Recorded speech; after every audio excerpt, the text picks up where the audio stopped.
story. Demola Daniel, son of former Ogun State Governor Demola Daniel, took to social media on Wednesday to share an alarming incident where he was denied access to a Kentucky Fried Chicken branch in Lagos State because of his disability. The incident unfolded at the Murtala Mohammed International Airport branch in Lagos, where he was reportedly singled out and informed no wheelchairs allowed by the restaurant manager. Taken to social media in a heartfelt, lengthy statement, Daniel shared his distressing experience, detailing the humiliation he endured and the discrimination faced by disabled individuals in Nigeria. His statement reads in part, "Being disabled often rolls over my spirit, leaving behind a trail of shattered dignity and forgotten humanity. Nowhere more so than in Nigeria. I have never been the type of person to make a fuss or complain about my disability. My approach has always been laissez-faire. Ultimately, it is what it is. It is a part of my identity. And like everyone else, I have my days of self-doubt and confusion as to how and if I fit in society. To be disabled in Nigeria is to be undesirable, unwelcome, and unaccepted. As I have said before, it is a lonely, scary, and isolated space." Well, kudos, really, for calling out this situation that has been plaguing Nigeria for a while.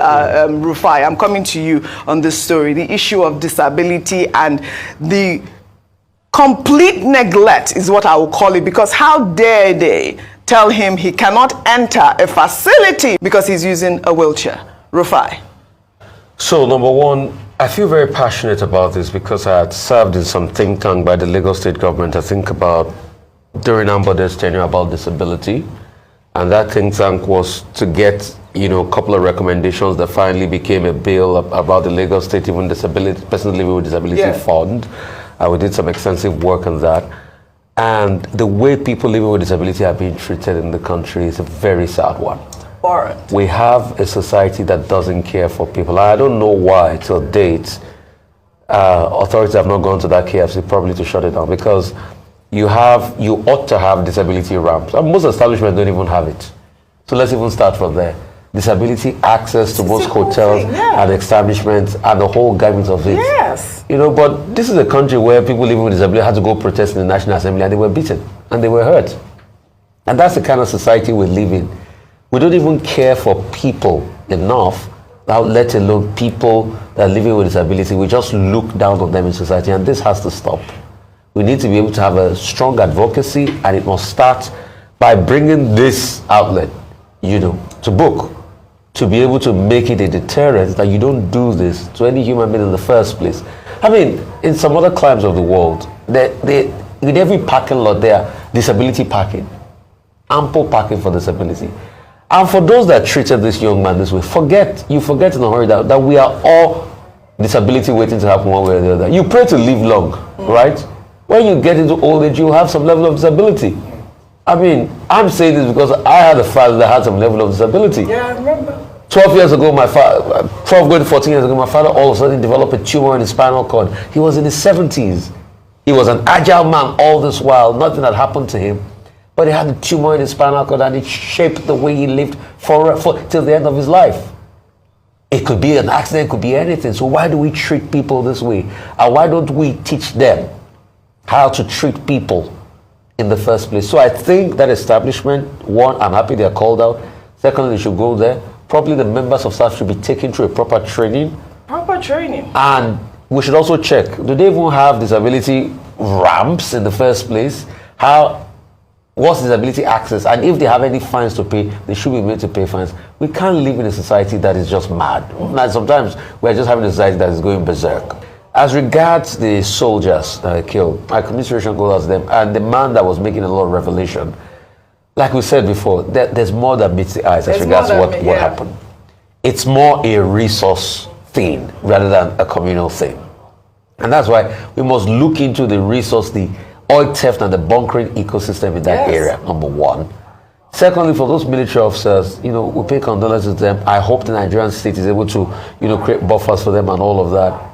But it is also indicative that even in all of this, we all should be careful. Even the security authorities should be careful as regards this ecosystem. And the government should be careful. I'm going to say something very pertinent. The government should remember that using non-state actors with hitherto past of illegality in the Niger Delta to secure national assets will have its own complications in the future. Very well said, Rufai. If you don't mind, I would like to comment on the Demola Daniel story. I read his commentary. I mean, one of the finest pieces that I've read in recent times. He says he's ordinarily a quiet person, but that you cannot treat people this way. I'm quoting directly from him. And he asked the question, am I not human enough for KFC? And he raised the question about shattered humanity, about the kind of indignity that he was subjected to. And I salute his courage for speaking up to draw attention to a major omission in the Nigerian society. And I recommend that piece that he wrote, which was circulated on social media to everyone who has, some strain of humanity running through their veins. So it's good you are putting it out there. To be so humiliated, and he said he has never been subjected to such humiliation, and to do so in the presence of his wife, his brothers, his in-laws, at an international airport, at an international brand, unacceptable, at an international location. Now, there is a legal dimension to it. There is in Nigeria something called the Discrimination Against Persons with Disabilities Prohibition Act of 2018. That law was one of the major achievements of the Buhari administration, because it was the Buhari administration that signed the bill into law. Now, it talks about provisions for persons with disability at airports, by the roadside, everywhere. Nobody has obeyed that law. It talks about respecting persons living with disabilities. Nobody cares. It establishes the Disabilities Commission. That Disabilities Commission is poorly funded. It's a completely irresponsible, comatose commission. And yet it deals with an important part of the Nigerian Constitution, which talks about the right to dignity of human persons. Now, Section 1, Sub 2A and B of that Act prescribes punishment for corporate bodies that treat people shabbily, living with disability. It prescribes a fine of 1 million naira. I don't think that fine is big enough. It says if individuals are involved, the individual will pay 100,000 or go to jail for 6 months.